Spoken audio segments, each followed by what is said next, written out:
Okay, first quarter of 2024 is behind us. Shockingly quick, and spring is upon us here. I was also shocked at how quickly that seems to change here. Daffodils. And boy, do we have a lot to cover. I don't think it's an understatement to say that there's been some very large shifts going on in the real estate world. There's been unique challenges facing buyers and sellers. Where to begin? Wow, locally or nationally? We have all these examples locally with the city's excise tax, what we refer to as the mansion tax. And I understand there's an interesting challenge. What's the focus of the plaintiff's challenge on that lawsuit? Well, let's see, plaintiff, SFA. That's SFA or the individual. Yeah, well, the judge has asked for discovery by this Friday, April 19th. And what I understand is that the judge talked to the city and said, this is an excise tax, which by definition is a tax on services. I need you, City of Santa Fe, to show me how this tax is a tax on a service and not on a product. Because the 3% on everything over $1 million is based on the purchase price. The sale of the asset. The asset, yeah. And so the city doesn't have the authority to tax the sale of the asset, presumably. That is the plaintiff's contention. Interesting. Is that it's not legal. The city has modified their ordinance and removed a portion that was patently illegal, as I understand it. They had originally wanted the title companies to withhold recording of the deed until the tax was paid. And I think they were convinced that they couldn't do that. They modified that. Yeah. So that's the judge is apparently going to make a decision before May 28th, which is the implementation date.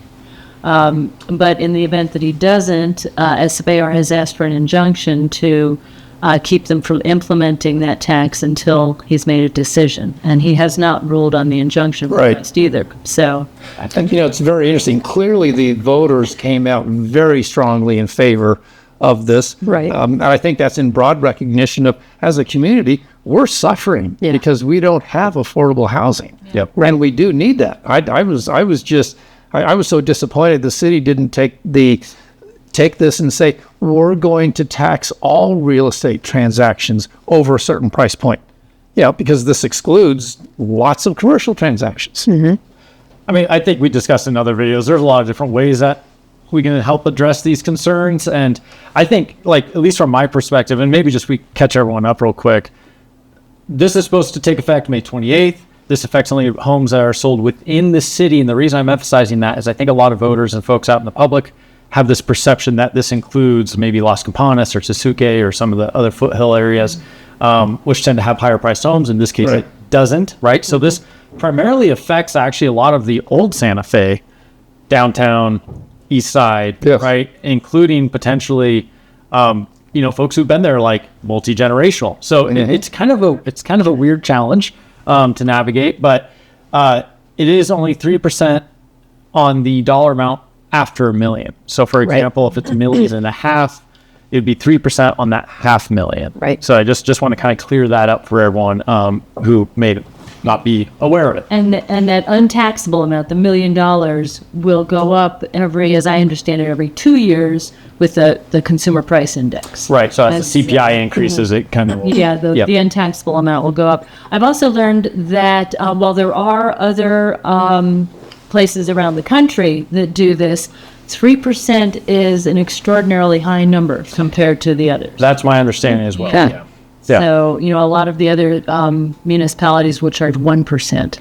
So real quick, if you're a seller right now, so let's say you're on Acequia Madre and you're looking to sell, what should they know going into, maybe after May, what potential challenges or, what this might mean for them? They should know that if the judge rules in favor of the city, or they somehow negotiate the right kind of wording to implement the tax, then the way the ordinance is written is the tax is to be paid by the buyer. However, the reality is every transaction that takes place after this ordinance comes into effect, there will be negotiations between buyer and seller about who really pays for it. Right. Right.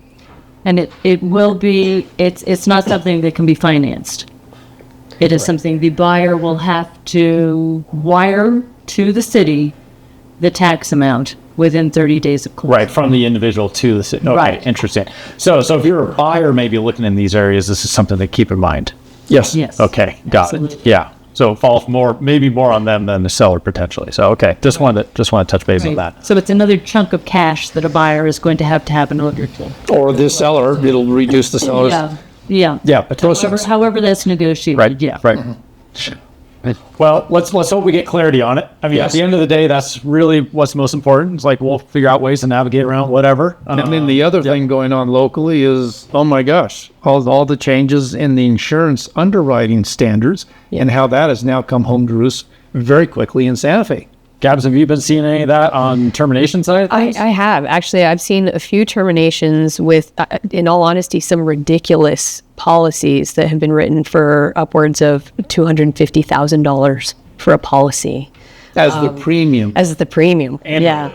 Yeah, annually. Yeah. And it's, and there are deals that are not going through simply because of that. And, a lot of people think it's solely the fire risk that's going on right now. And that plays a big part of it.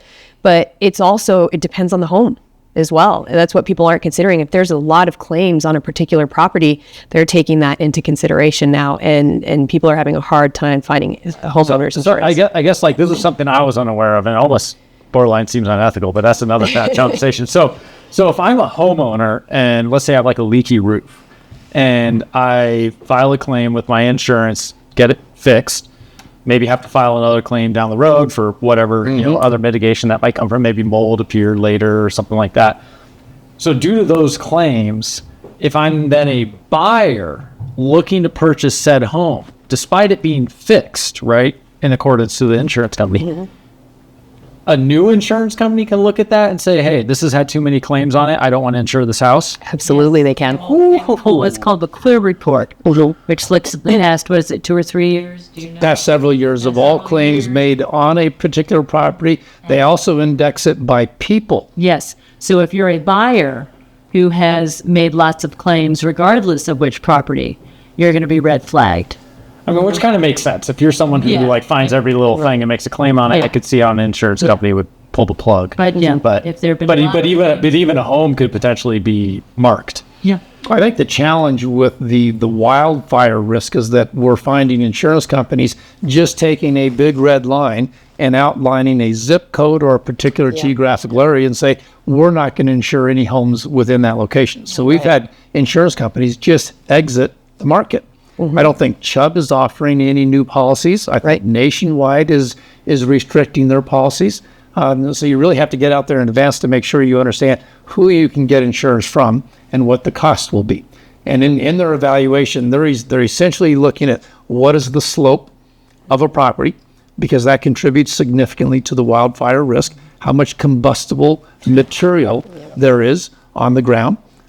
And then access issues, because the insurance companies are very concerned with subdivisions that only have one access point in and out for emergency purposes. Right. Or distance to fire hydrants, things like that. Yeah. Exactly. And this has added a whole other level of complexity to contracts because, buyers used to kind of drag their feet a little bit to find the insurance and satisfy that contingency. Now we're telling buyers, get on it as soon as you get under contract, because you really just don't know what's going to happen right now. And you don't know how long it's really going to take you to find that policy that's going to work within your price range. And get an actual commitment. Yes. Just a quote, but get an actual commitment. Exactly. Insurance company. And this is really important, particularly for folks who are financing, right? Because oftentimes a mortgage, or not often, pretty much every time a mortgage has a requirement for the insurance. Yeah. And so that someone might go under contract, shop for insurance and realize it's uninsurable, and then they fall out of that deal. So, I mean, this is an interesting dilemma that has now reared its head in this new year that we haven't seen before. And I don't think that's going to change. California is ahead of us. They're having a real disaster with insurance out there. Most insurance companies have exited that state, and the cost has gone up dramatically. Yeah, we're seeing this in a number of states. I know California has, one, And then Florida has been apparently a challenge. Parts of Texas are now starting to see. I mean, this is going to be an interesting uphill battle as we navigate this moving forward, because it is going to be part of these negotiations for rates. Well, the insurance companies are here to be in business and to make money. Yeah. And they're looking at their losses in all these wildfires where they're losing so many hundreds of homes and the claims get astronomical. Of course, they've got to make a change. Yeah. Which kind of brings us to another topic here, because one of the challenges also facing buyers outside of these other two we just listed. You mean there's more? Just wait, there's more. Free Guinness tonight. One of the challenges is because home prices have increased so much. So now you have insurance premiums kind of chasing that buck, right? So it's following behind it. It's lagging. Across the nation, we've seen almost a 25% increase in insurance premiums. Mm-hmm. And looking at that last CPI report that came out, a week ago, it was very clear that housing and home insurance, and then actually auto insurance insurance is like through the roof. Holy cow. Same thing. I mean, average pickup now is $80,000. It's just interesting, but that's a whole other, maybe a podcast on its own that we can go into.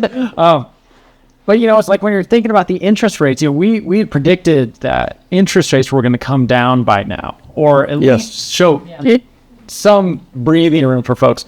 I think that's completely off the table. Yes. Right. It's the Fed has indicated that they're not coming down this summer. Right. Yeah. So if you're a buyer, not only contending against some of these other headwinds here, but now you're also considering, wow, can I even carry the cost of potentially an interest rate of 7+? Yes. 7+%. And on top of that, an insurance premium that has also gone up 25%. Whew. And the cost of the house. And then the cost of it itself, because we saw further appreciation there. That's a lot to take in. It is. Sure and, is. and, with home insurance, they're always looking at replacement costs. And I hear the replacement cost in new construction for residential housing now is just off the charts. $600, $700, $900 a square foot of replacement costs. I have a hard time understanding that. I don't know if that's just all these city building codes that have changed in addition to the increase in prices in building products, but it is getting very challenging. I mean, there's still a big lag of inventory that we're trying to catch up to, and I would imagine there's pressure on, everything from appliances to roofing materials and everything in between, right? Yes. And historically, Santa Fe's never been a cheap place to build. Yeah. Due to the things you just listed there. Yeah. You might find yourself on a dirt road that has one entrance and one exit and not quite wide enough to get those beams through. And, there's a lot of unique challenges here that pose pricing costs. And hence the wonderful community that we all love. I know, exactly. We want to protect. It's the truth. There's never a dull moment. Yeah, that's for sure. But I think the big elephant in the room was the news that came out a few weeks ago. Department of Justice, Yes. National Association of Realtors, they settled on a proposed agreement. We're still waiting to see if that's going to hold true. What are our thoughts on this? Well, of course, the National Association of Realtors admitted no guilt, but they did agree to a $418 million settlement. And there are a handful of other major brokerages who have added to that till. So there's well over $500 million. But I think when they did the math, it's sellers between 2018 and 2022 who are due some compensation there, or some reimbursement. And I think they figured out it would amount to about $100 per sell. On the good news, the lawyers made about $80 million. Yes. Litigation's expensive. Yes, but we're over. Yeah. It's interesting. So the financial aspect of the settlement, I think, is minor compared to the changes in the industry that this is going to require. Right. And the agreement is that these changes take effect in July, so just a couple of months from now. Mm-hmm. And one of the big ones is now a buyer is required to negotiate their agreement directly with their own broker. And I think the theory there is that there will be more negotiation about what that fee for representation should be. Sellers can still pay the buyer's broker, but they're not required to any longer. And one of the old standards of the National Association of Realtors was that a seller had to agree to some kind of payment. Even if it was $1. Even if it was $1. Just had to be something. Yep. And now, in order to show a house, a broker is going to have a representation agreement with the buyer before they are able to do so. Again, effective in July. Yeah. And the DOJ is apparently scrutinizing the settlement pretty closely. And so we don't know if what we've been told is the way it's going to turn out. We don't know if it's going to be implemented in July or later. So we will see. And so Gabs, we started implementing these changes in the office a while back, talked about it at least of doing a buyer broker agreement. Right. Maybe this is just me coming as an outsider into the industry 9 years ago, but like I actually kind of found it shocking that you get in someone's cars and go enter other people's properties without a written agreement beforehand. Right. I mean, I'm just gonna call a spade here. Like that's crazy. Like I would never enter into agreement with a lawyer or an accountant or something like that without something in writing. Right. So how is this different? Well, I mean, I don't think it's much different than what you would see at like a doctor's office, right? You go in, you have to fill out, release of liability forms, all that stuff. So in a way, I think this is a good change for us in our local market because it's going to provide more clarity to the consumer, right? It's going to force brokers to, what I like to say, is level up and explain to their buyer how this process works. Because throughout this, the media and news stories, it's become really apparent that people don't understand how brokers get paid. Yeah. And they also don't understand what brokers do. And that's on us, on our industry. Absolutely. I feel like we have brought this on ourselves. Absolutely. Because we have not had enough clarity and transparency about how we do it, who pays, and what are the services that are being delivered. Exactly. Yeah. We used to, when I first got into this business in the early 90s, we used to do buyer broker agreements regularly. But I think we became complacent. Yeah. We got used to not doing it. We got used to not having to explain it. Sellers are the ones who pay the commission, so So be it. And that was that. And there wasn't a conversation. Yeah. Is there another industry where one side pays the other side's fees and expenses? I mean, if you win It can be negotiated. You can certainly negotiate it. But that's the beauty of this, is it gives both parties the option to negotiate whatever works best for them. Directly. For the Exactly. services they are going to be receiving. Exactly. And that is healthy, And we brokers are now going to have to step to the plate and explain those services. as we should. Absolutely. Exactly. Exactly. Yeah, and similar to sort of your analogy is like if I go to a doctor's office, I kind of put in my history, my weight, my height. I'm really 6 foot now. But you enter in all that information so that they understand what they're getting into, and I think that's sort of, good brokers have kind of done this anyways. Right. But this is really forcing a hand on a better relationship up front. Like if you're working with a buyer, part of that step one is a consultation to understand what they're getting into. Yes. One of the more standout pieces of data I've seen recently is that it's every 13 years now between home buying and selling for the average American. So over a decade transpires between transactions. And I gotta tell you, I've been in this only, a decade myself, and there's been so many changes in that decade. I can't imagine like 15, 20 years. So it's important to have a professional guide you through those steps because it can cost you if you don't. If you might be unaware of the pitfalls like we just outlined with insurance or with, the excise tax and so forth. Well, people talk about commissions can be expensive, and I absolutely agree. You need to know what service you're getting for that, but lack of good representation can be even more costly. Yep. Because there are many pitfalls in this business. Yep. Well, it's funny that you mentioned that because I had, I've been keeping up with podcasts and stories about this NAR settlement, and that's one of the things that stuck with me is I heard somebody say good service is expensive, and yes, it is expensive, but bad service costs a fortune. And it's true. And when you think about Santa Fe as a whole, we're not your typical market. We've got a lot of strange things that we have to deal with here, whether it be septic issues, easements, legal lots of record, which is still such a challenge. There's so many ins and outs here that you may not see in places like, Las Vegas, Nevada, where every home is kind of set up the same way. So more than ever in Santa Fe, is it important to have a professional working with you. Yeah, anytime we see that home with the 650 and a half as part of their address. Like it's like okay, let's make sure there's a legal audit record on this. Yeah. The one next door is 1204. Yeah. There's always questions that come to mind. Yeah.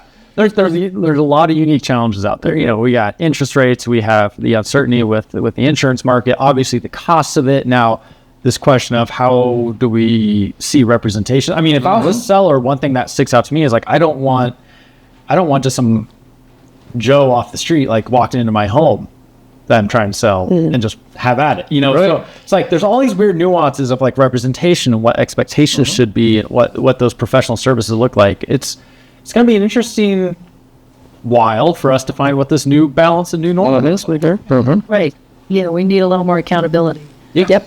Yeah. So this substantially changing environment, I find rather fascinating and interesting, but what's happening in our local market? Where are we this quarter compared to what we've seen before? Let's look at some of those statistics and trends. I'm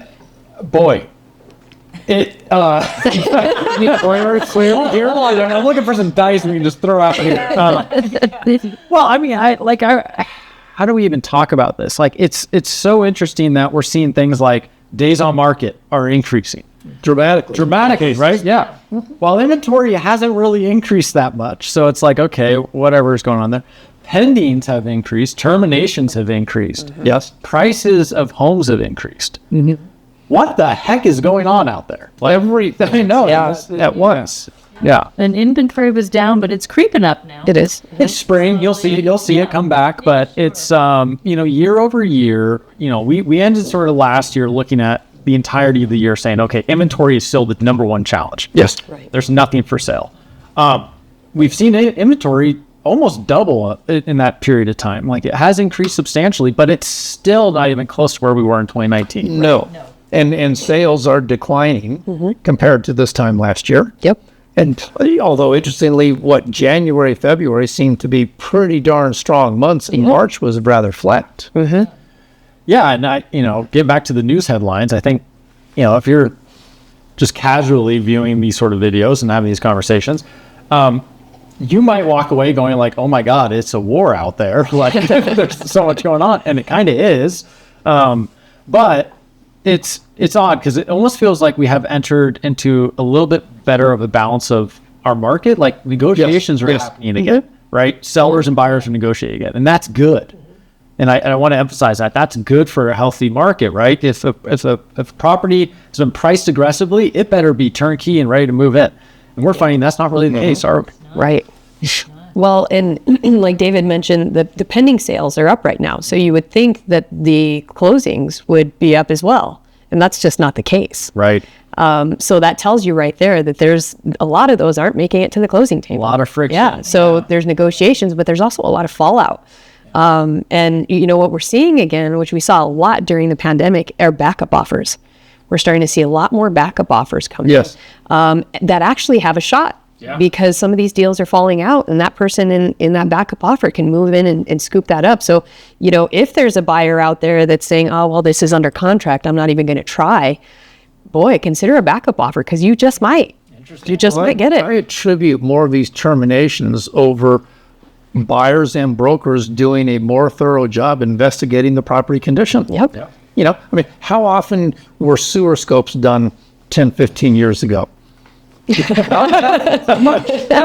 No, they weren't.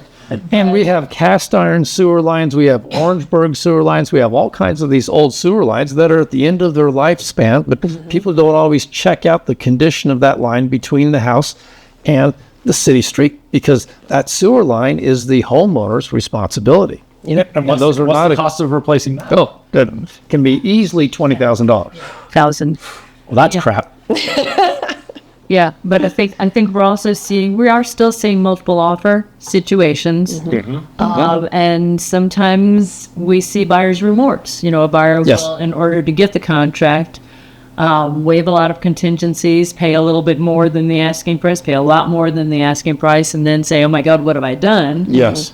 And use an inspection contingency, or else get into the inspections and find that there are more problems with the house than they're ready to deal with at the price they're paying and will back out. Are we seeing people becoming a little bit litigious about the disclosure side of things, or is Just that a little bit. just a little bit? Yeah. I think you're kidding.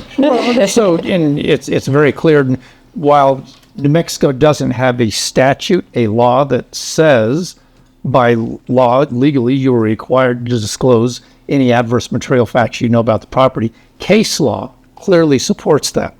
And all of our contracts that are full of warnings about the seller's responsibility for making sure they disclose any adverse material aspects of the property that they are aware of. The broker additionally has that responsibility. And what we're finding is there's a real gap in the information that is coming to the buyer, what the buyer is reading, and what the buyer is interpreting that the seller should know about the property. And I think in many cases, we're dealing with scenarios where a seller has owned the property for so long, they don't remember what they did before, and they're going through and filling out these forms in a fairly short period of time when they really do need to be cautious and careful and thorough. Absolutely. Well, especially at the prices, right? I mean, let's talk about that real quick. We still saw an appreciation in prices in the first quarter. Yep. Yes. Which maybe it's just me, but I was surprised by that. I thought after last year we were going to see a cooling of sort of a settling into a certain price point, but Keeps creeping up. keeps creeping up. And that's interesting because our sales are down, inventory is up a little bit. Right. So Misalignment there. I think sellers still want to get that premium pricing, and like Kyle mentioned earlier, if it's not turnkey ready to go, you're probably not going to get that premium price that you want. Sellers got to be willing to help the buyer out a little bit, especially with the issues going on with insurance and potentially commissions and all these other factors. Is there's a lot of weight on the buyer's shoulders right now. You got to be willing to give a little bit, and I'm not saying give it away for free. But in the situation now, buyers just don't have a lot of those reserves to be able to also make repairs. A couple of things that sellers can do prior to listing is get a pre-listing inspection so that they can see what they might expect when a buyer gets an inspection. Either try to address them or just be aware of Right. it. Yep. Address them or disclose them. Yep. Price accordingly. Yeah. And number two, get a clue report, an insurance clue report, so that they can be aware of what that's going to look like when they get a buyer. So are we noticing any change in the makeup of buyers that are coming into Santa Fe and purchasing here? Has that changed in the last few years? Well, without trying to offend people, I feel like the age demographic has gone up again. There was a period during the pandemic where I think a lot of younger professionals, particularly like tech, remote workers, were moving here for the quality of life. Yes. Either the pullback we're seeing in the tech industry, the layoffs. With the layoffs. Well, but also just the pullback on remote work. I think some of that has shrunk, that availability. And so now we're seeing that retiree, more second home buyer return. There was a period where we saw California as our number one inflow, and Texas is starting to fight it back again. So, Just seen a few Colorado buyers coming through too. So yeah, we've seen some overflow, I think, in the front range. Yeah. Which is not surprising. Again, kind of similar in a lot of ways, weather-wise, landscape. Well, kind of similar. Better food, may I say it out loud? But a lot of those folks who like to do the outdoor stuff or spread town community or the art scene, whatever, we have it going on. So, why compete with 4 million people when you compete with 120,000? It's still attractive, and I think that's why we're seeing that price appreciate. Yeah, and I think that the appreciating prices and the fact that interest rates aren't going down just yet is probably keeping our buyers a little bit older. It's true. It's going to be more cash heavy. Yep. Yeah, it is. Well, I think that kind of gets to the point of like who's making these purchases, right? It's like the stock market is still performing shockingly well. Yes. Right? It's kind of like for a subset of the population, the economy is doing great.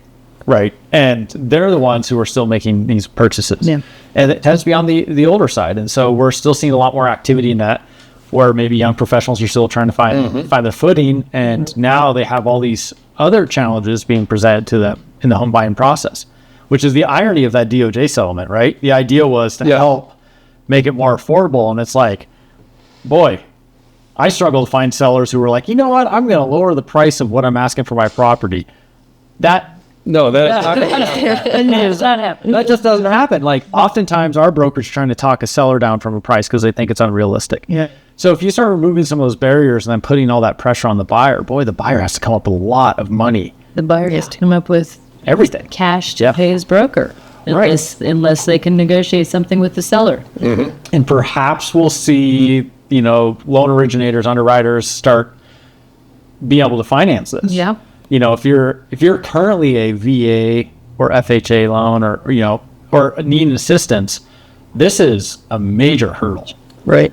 And so if I'm a seller, right, let's talk Yes. about that. If Yes. I'm a seller and let's say I'm in a price point that has a chance of being a first time home buyer or someone trying to, maybe start a family or something like that, limited means of resources, it behooves me to really consider offering a buyer side compensation. Yes. Because otherwise I might limit that pool down to only an investor. Right. Yeah. I mean, what a weird way to try to solve that. And that's why I do hope the DOJ looks at it more seriously, because to me, it doesn't accomplish what they originally set out to fix. Well, rumor has it they are going to look at it more seriously, but I'm not sure what their I know. Where is their focus? Yeah, where's our focus? And the difficulty is always, what are the unintended consequences of these new rules and regulations? Unfortunately, we see that all the time. When the city passes a new ordinance, what are the unintended consequences? Because sometimes they are so strong and so severe that it completely ends up messing everything up in terms of what they're trying to accomplish. Yep. Yeah. Yep. yeah. Yeah. Sometimes an overcorrection Yeah. occurs. So we'll see. So where are we with where we are headed with the balance of the year?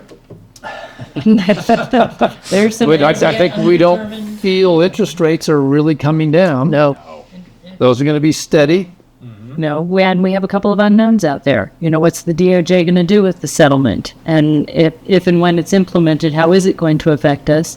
And what's going to happen with the mansion tax, the excise tax? Well, and then we have things like an election, a national election. Everybody talks about what impact the election has on a real estate We market. had an election this year. I haven't caught any news of that. Weird.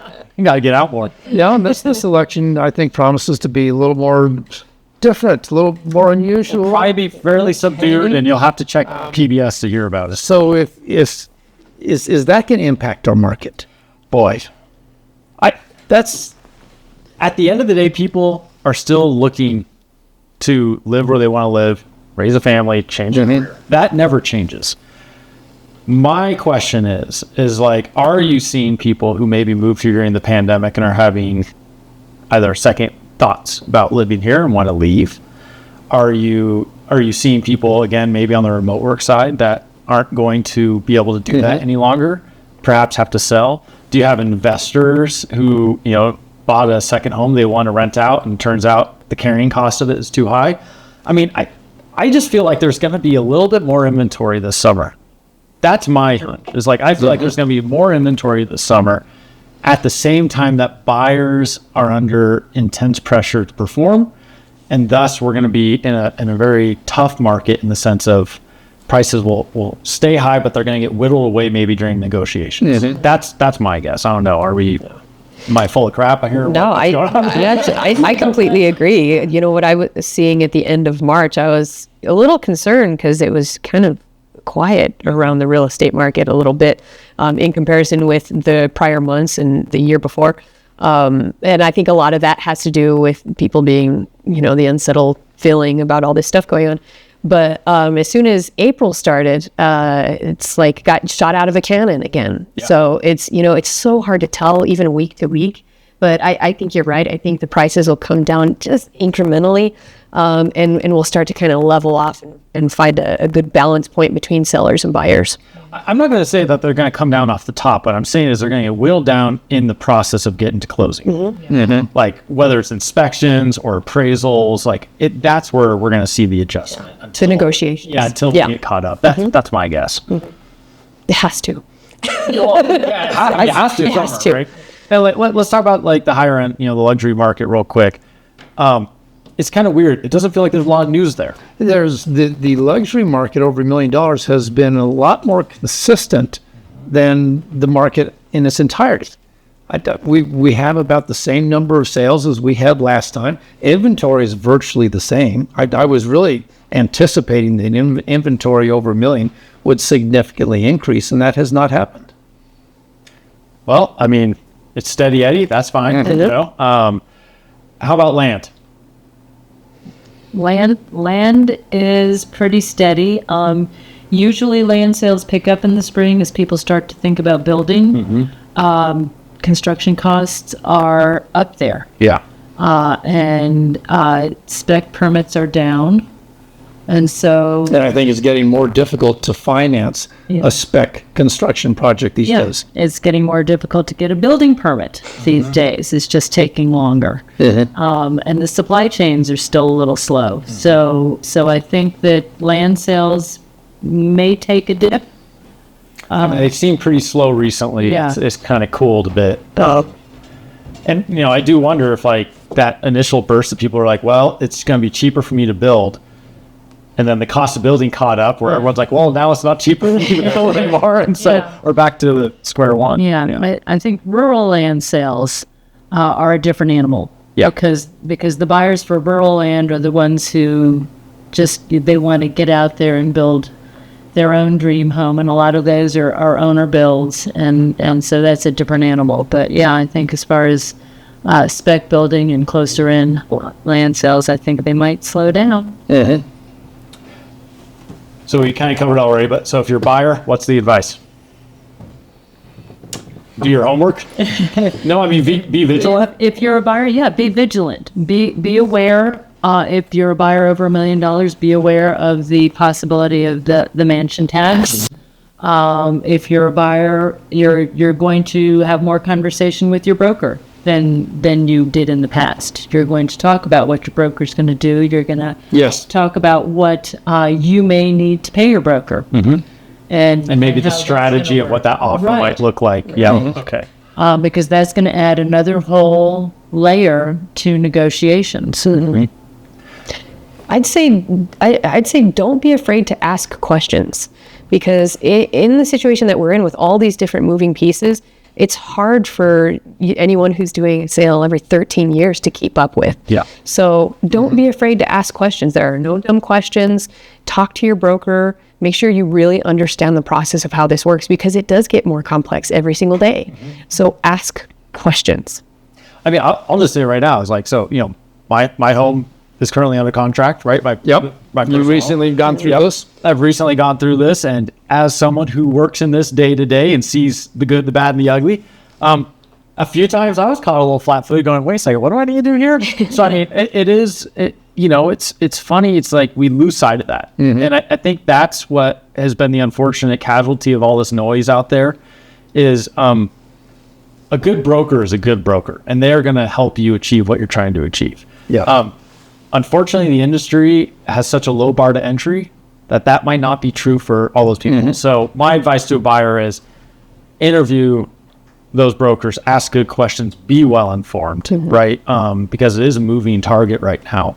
And yeah, don't be afraid to ask good questions. I mean, I think that's really key. Communication is always key. Huge. Right? It's always huge. I think what we're finding is there is just so much more uncertainty in the market and with respect to any specific transaction.